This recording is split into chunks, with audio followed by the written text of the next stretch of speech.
There comes a moment when you realize that silence isn't always the absence of power sometimes. It's the beginning of it. For people who stay quiet during arguments, that moment often comes late. After years of being misunderstood, after countless fights where their stillness was mistaken for indifference, they start to understand something profound.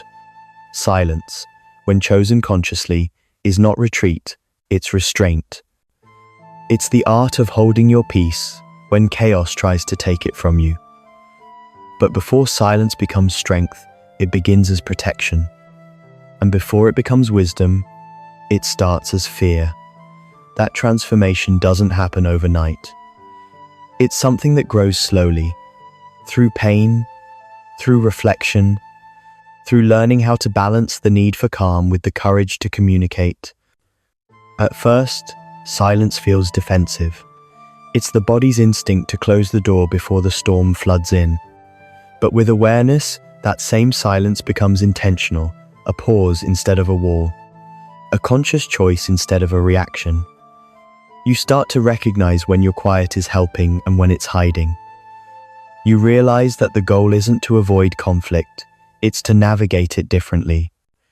You learn to take a breath before responding, not because you're scared, but because you want your words to come from clarity, not chaos. And that's where emotional maturity begins, when silence stops being about fear of losing control and starts being about maintaining peace within it. There's a difference between quiet and silence. Quiet is absence of sound. Silence, when chosen, is presence, it's depth. It's not emptiness, it's awareness. People who learn the art of mindful silence start communicating in subtler ways, through calm tone, measured expression, soft eye contact. They realize that presence itself can speak louder than shouting ever could. That calm energy can diffuse tension faster than explanations. That stillness, when grounded in empathy, can be healing. Because arguments are rarely about the topic at hand. They're about emotion. People argue when they feel unseen, unheard, or unvalued. And sometimes, the person who stays calm, who doesn't rush to defend or attack, becomes the anchor in the storm. The one who allows both sides to breathe again. This is the mature side of silence, when it's no longer a hiding place, but a pause that invites reflection. True strength lies not only in staying calm, but in coming back, in returning to the conversation after the emotions settle. Because silence without return is distance, but silence followed by communication is wisdom.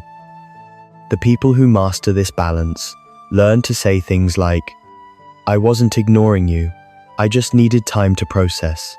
I went quiet because I didn't want to hurt you. I care about what you said, I just needed to find the right words." Those sentences sound simple, but they're revolutionary. They turn silence from confusion into understanding. They rebuild bridges that fear once burned. Because what hurts people most isn't silence itself, it's the uncertainty behind it. When you give that silence meaning, you give it love. And love, expressed with patience, is what transforms conflict into connection. Many who stay silent in conflict don't realize how deeply their bodies are involved in that decision. Their silence is not just emotional, it's physiological. Their heart rate spikes, their throat tightens, their chest constricts. They go into survival mode. So part of healing isn't just learning to talk, it's teaching your body that it's safe to. That's why therapy, meditation, or breath work can be so powerful. They retrain the nervous system to stay grounded, even when tension rises. Because once your body stops treating disagreement as danger, your voice naturally returns. You stop freezing, you stop fleeing, you learn to respond without fear, and suddenly, silence becomes optional, not automatic. That's freedom. When someone who used to be silent finally speaks, their words carry gravity. They've spent years observing, thinking, feeling deeply. They've studied tone, timing, and truth. So, when they finally express themselves, It's not noise, it's clarity. You can feel it when they speak. Their voice doesn't tremble from reactivity. It resonates with calm conviction. They don't shout to be heard, they speak to be understood. And that's the quiet kind of authority that real peace comes from. The kind that doesn't demand, but guides. The kind that doesn't dominate, but steadies. Because people who have learned to master their silence have also learned to master their energy. They know that communication is less about volume and more about presence. They've seen what chaos does, and they've chosen not to feed it. That is emotional intelligence in motion. But even strength can become a burden if carried alone. The danger for people who always stay calm is that they start believing they must always be the peacekeeper. They absorb tension like sponges, quietly, consistently, until they're emotionally drenched. They hold space for everyone else's storms, but forget to empty their own. They let others vent, apologize, explode, and they stay serene, collected.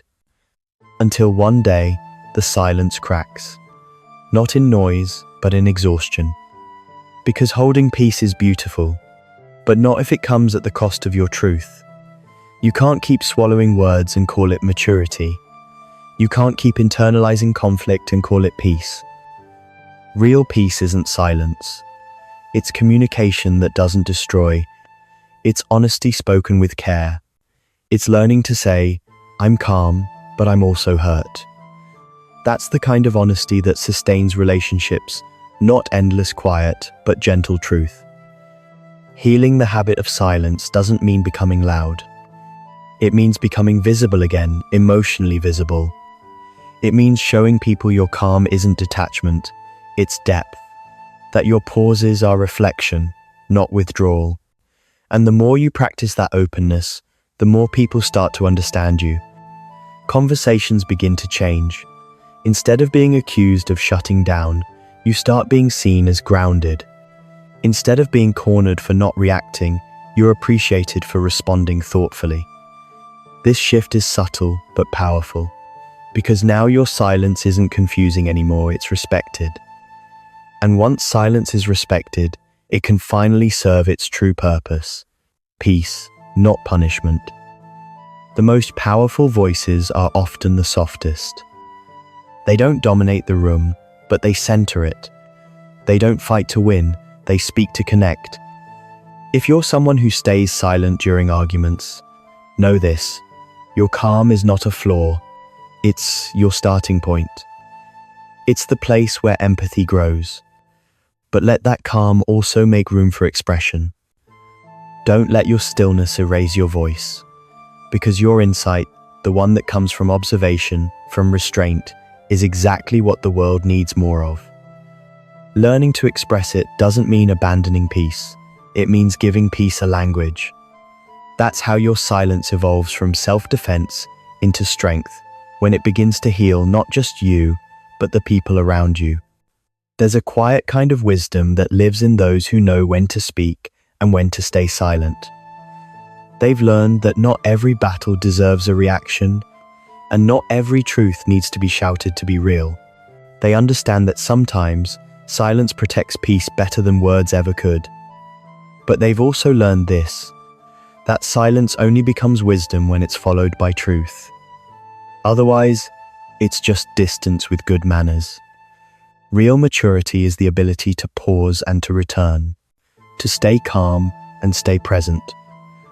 That's the balance where healthy communication lives. Because being silent doesn't make you weak, but staying silent forever can make you invisible. And the world still needs your voice. The gentle one that doesn't destroy, the patient one that listens before it speaks, the kind that can calm storms instead of joining them. In the end, people who stay silent during arguments are not broken, they're sensitive souls navigating a noisy world. They've learned that stillness is safer than shouting, that holding peace is better than feeding chaos. But as they heal, they discover something even deeper: that silence and speech are not opposites, they're partners. Each one gives the other meaning, because the purpose of silence isn't to hide. It's to help you hear yourself, And once you truly hear yourself, you'll know exactly when to speak and what deserves your voice. So, stay quiet when you must. Pause when it protects you. But never forget that your silence carries wisdom, and that wisdom deserves to be heard. Because sometimes, the calmest voice in the room is the one that changes everything. There's a certain kind of person who always seems to have it together. They're the ones people call when life falls apart. The steady hands, the calm voices, the shoulders that never seem to bend under weight. They're the fixers, the listeners, the peacemakers. They offer advice even when their own hearts are breaking. They show up for everyone: birthdays, breakdowns, emergencies without hesitation. And yet, when it's their turn to need someone, they go quiet. Not because they don't have anyone to call, but because something inside them whispers, "Don't burden others." This is the paradox of the helper, the person who can heal others but struggles to let anyone heal them. The psychology behind it is complex, but the emotion is simple: fear. Fear of being seen as weak. Fear of being too much. Fear that if they finally reveal the depth of their exhaustion, no one will know what to do with it. So, they keep giving, even when they're empty, even when they desperately need the same compassion they so freely offer. For many who fall into this pattern, it starts young. Maybe they grew up in a home where emotions were unpredictable, where love had to be earned through usefulness. Maybe they learned early that their safety depended on keeping others calm, so they became experts in reading moods, anticipating needs, softening anger before it erupted. They became the caretaker, the peacekeeper, the emotional translator, and that role never quite left. Even as adults, they still feel responsible for everyone else's well-being. Their nervous system is wired for harmony, not because they crave praise, but because chaos still feels dangerous. In psychology, this is known as parentification, when a child takes on emotional roles meant for adults. It creates hyper-awareness, empathy, and emotional intelligence, but also guilt, anxiety, and a deep inability to rest. That child grows into an adult who finds peace only in fixing things. Helping others feels like purpose. Needing others feels like failure. People often admire these helpers. They're described as strong, reliable, selfless. But what most don't realize is that strength, in this case, isn't always health, it's armor. They don't stay strong because they're unaffected. They stay strong because they don't feel safe to collapse. If you ask them how they're doing, they'll say, "I'm fine." Not because they are, but because they think that's what you need them to be. They've spent so long being the emotional anchor that the thought of being the storm terrifies them. They fear that if they finally let go, no one will be there to catch them because they've built an identity on being the catcher. And so, their silence becomes their struggle. They cry in private. They cope through distraction, work, caretaking, perfectionism. They survive quietly, often unseen. But make no mistake, beneath that calm exterior lies a deep reservoir of fatigue, one that can't be refilled by gratitude or admiration. Helpers rarely admit it, but deep down, part of their giving comes with an unspoken hope that maybe, one day, someone will notice their effort and offer the same care back, that someone will finally say, "You don't have to be strong today." But most of the time, that moment never comes, because when you always look capable, people assume you don't need saving. And that's the quiet tragedy of the helper's heart. They teach the world they're fine, then resent the world for believing them. This is what psychologists call compassion fatigue, the emotional burnout that happens when you give endlessly without receiving in return. The helper becomes a well that's constantly drawn from but never refilled. They keep saying yes because saying no feels like betrayal. And little by little, their own emotional needs start to disappear behind the glow of their usefulness. Why don't they ask for help? Because asking feels like exposure. It forces them to confront the truth that they're human, that they can break, doubt, and despair like everyone else. And for someone who's built their identity on holding others, that feels like a kind of death. In their mind, needing help equals losing control. And losing control means being vulnerable. And vulnerability, for them, has never felt safe. So instead, they deflect. When someone asks how they're doing, they change the subject. They smile, say, "I'm just tired," and quickly ask about you. It's not dishonesty, it's habit. They're fluent in everyone's emotions but their own. This self-neglect often comes disguised as kindness. But it's not sustainable kindness, it's self-erasure. If you've ever been close to someone like this, you'll notice something fascinating. When you try to help them, they often resist. They'll tell you not to worry, insist they're fine, or subtly push you away with gratitude. "Thank you, but I can handle it." It's not rejection, it's discomfort. They don't know how to receive care without feeling guilty, because deep down, they've learned that love must always be earned through giving. That's the irony. The people most deserving of help are often the ones least capable of accepting it. They trust others' pain more than their own. They can sit beside someone else's tears for hours, but the moment theirs start to fall, they wipe them away in seconds. It's not pride, it's conditioning. A lifetime of learning that being the helper keeps you safe from being abandoned. It's lonely to always be the strong one, to be surrounded by people yet feel unseen. Because everyone knows your name, but few know your story. You've built a life out of helping others build theirs, but somewhere along the way, you forgot to build your own foundation. There's a quote that says, "If you keep pouring from an empty cup, one day even your silence will break." That's the reality. Most helpers eventually face a quiet breaking point. It doesn't come with anger or noise. It comes with exhaustion so deep that even kindness starts to feel heavy. That's when they withdraw, not because they've stopped caring, but because they have nothing left to give. The helper's world runs on invisible exchanges. Let me help you, so I don't have to confront myself. Let me fix you, so I can feel useful.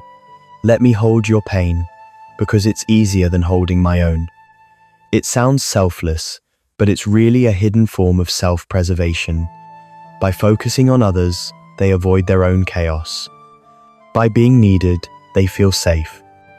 And as long as they're helping, they can avoid the terrifying question, who am I when I'm not saving someone? This is the unspoken cost of being everyone's rock. You forget how to be water. You forget how to flow, to feel, to fall apart when you need to. For some, helping becomes an addiction. The praise, the gratitude, the quiet sense of purpose. It's a kind of emotional currency. Each thank you becomes a small relief, a momentary validation that they still matter. But over time, that need to be needed becomes a trap.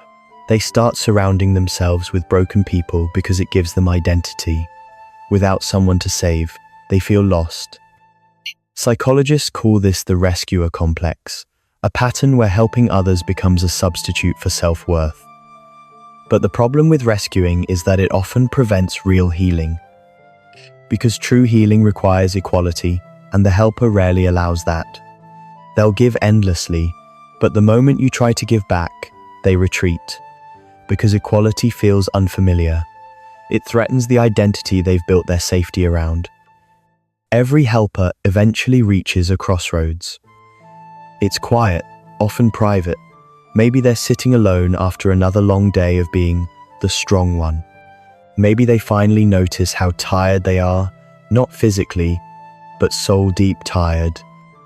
And in that stillness, they realize something they've spent years avoiding, that no amount of helping others will heal the parts of them that still feel unseen. Because compassion without self-compassion is depletion. It's pouring water into others' gardens while your own slowly dries up. That moment, that recognition is the beginning of awakening. It's when they stop asking, who still needs me? And start asking, what do I need right now? There comes a point in every helper's life when the weight becomes too much. when even kindness starts to feel like a burden, when their smile begins to tremble under the strain of always being okay. And in that quiet breaking point, something beautiful begins to happen. They finally stop running from their own needs. Because healing doesn't begin the moment you learn to help others better. It begins when you learn to let others help you. For the one who's always been the giver, that shift feels foreign, almost uncomfortable. It's not just about accepting help, it's about rewriting an identity. For years, they've been the strong one, the reliable one, the safe place for everyone else's storms. And suddenly, they're asked to be vulnerable, to be seen, not for what they give, but for what they need. It's terrifying, but it's also liberating. At first, it feels like failure. You apologize for crying. You say things like, "I don't usually talk about this," or "I'm sorry for being emotional." Because somewhere deep inside, you still believe that showing pain means you've stopped being strong.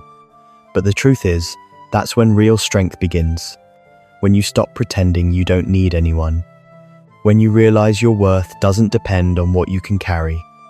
When you let someone see the parts of you that don't know how to be okay yet. There's something sacred about that first time you let yourself fall apart in front of someone safe.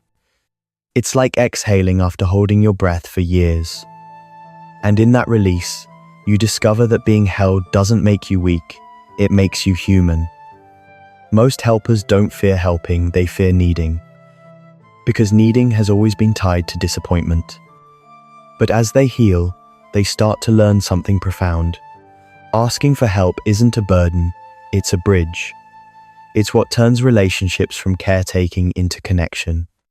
When you allow others to help you, you're giving them the gift of trust. You're saying, "I believe you can hold part of my heart without breaking it." That's not dependency, that's intimacy. That's the foundation of love that goes both ways. The strongest people don't live without help. They live with openness. They know that there's no honor in exhaustion and no shame in being human. Because even the ocean needs the moon to move its tides. As helpers begin to soften, their relationships change. They stop overfunctioning, they stop trying to rescue everyone. They start allowing others to take responsibility for their own healing. And in doing so, they finally create balance. They no longer say yes when they mean no. They no longer apologize for needing time. They stop rushing to fix what isn't theirs to fix. Instead, they start to listen, not to fix, but to understand. And something amazing happens. The people around them begin to feel safer, too. Because when the helper stops overgiving, others stop feeling like they have to be perfect. When the helper relaxes, everyone breathes easier. This is the quiet revolution of the healed helper. Their peace becomes contagious. For a long time, strength meant endurance. It meant surviving storms without showing pain. It meant being dependable, even when falling apart inside. But one day, you realize strength isn't about endurance, it's about authenticity. It's about being real, not invincible. It's knowing when to carry others and when to let them carry you. Because there's a kind of courage that doesn't look heroic, it looks soft. It's saying, "I need help," without shame. It's resting without apologizing. It's choosing presence over performance. You start to understand that being unbreakable isn't the goal, being whole is. And wholeness includes your fragility, your fatigue, your human limits. Real strength isn't about never falling. It's about trusting that when you do, someone will be there to help you rise. There's something profoundly healing about mutual care. When both people give and receive freely, love becomes balance, not burden. In that space, no one has to play savior or victim, they just get to be human. You begin to notice that care doesn't lose its power when shared, it multiplies. You realize that letting others support you isn't taking from them, it's allowing them to love you back. Imagine a friendship where you can say, "I'm not okay today," and the other person doesn't try to fix you. They just sit beside you in silence. No solutions, no performance, just presence. That's what healed helping looks like. Not transactional, but truthful. Helpers often forget that rest is also service. Because when you rest, you come back clearer, calmer, and kinder. When you refill your own cup, your empathy deepens instead of draining you. Rest is not laziness, it's recalibration. It's the way the heart resets after too much giving. It's the pause that makes compassion sustainable. For someone who's spent their whole life equating worth with effort, rest feels uncomfortable at first. It feels wrong, even selfish. But with time, they start to see that peace isn't earned, it's allowed. And once they begin to allow it, everything changes. They stop over-explaining. They stop performing calm. They stop proving kindness. They start simply being. One of the final stages of healing for helpers is releasing guilt. The guilt of saying no. The guilt of resting. The guilt of not fixing someone's pain. It takes time to understand that compassion doesn't require self-destruction. That love doesn't mean carrying everyone at once. That boundaries are not barriers, they're bridges that protect connection. When they set boundaries, they're not shutting people out. They're staying honest about what they can give. They're choosing truth over performance. And that honesty becomes freedom. Because now, every yes comes from sincerity, not obligation. Every act of care becomes lighter, purer, real. When you've spent your whole life being strong, learning to soften feels like being reborn. You begin to feel things more fully, not as problems to fix, but as experiences to live. You cry without apologizing. You laugh without guilt. You allow yourself to be cared for without shrinking in shame. And for the first time, you realize that love isn't about holding the world. It's about letting it hold you back. You become the kind of person who can both offer and receive, who can say, "I'm here for you," and also, "Can you be here for me?" That's balance, that's wholeness, that's freedom. In the end, the helpers who heal become some of the wisest souls you'll ever meet, because they understand both sides of compassion, giving and receiving. They know that everyone is fighting a quiet battle, and that sometimes silence is not strength, but suppression. They've learned that empathy without boundaries becomes self-erasure, and that the most generous thing you can do for others is take care of the one doing the giving yourself. They no longer need to be everything for everyone. They just need to be real. And that realness, flawed, open, imperfect, is what finally brings peace. Because in the end, being strong was never the goal. Being whole was. So, if you're the kind of person who's always been the listener, the healer, the steady one, please remember this. You don't need to earn love through usefulness. You are allowed to be tired. You are allowed to ask for help. You are allowed to take up space, even when you're not saving anyone. Because you're not just the helper in everyone else's story. You're the main character in your own. And your story deserves rest, care, and softness too. Maybe one day, someone will look at you and say the words you've been waiting to hear your whole life. You don't have to carry it all anymore. And maybe, for the first time, you'll believe them.